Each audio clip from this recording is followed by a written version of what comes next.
தமிழக வெற்றிக் கழகத்தின் தலைவர் விஜய் 2026ஆம் ஆண்டு சட்டசபை தேர்தலை முன்னிட்டு பல்வேறு மக்களை சந்திக்கும் நிகழ்ச்சிகளில் கலந்து கொண்டு வருகிறார்.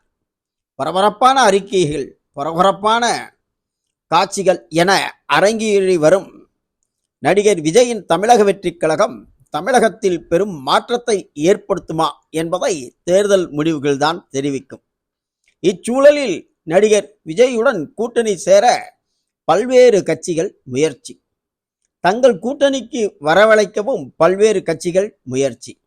இப்படியாப்பட்ட சூழலில் நடிகர் விஜய்க்கு கவர்னர் அழைப்பு.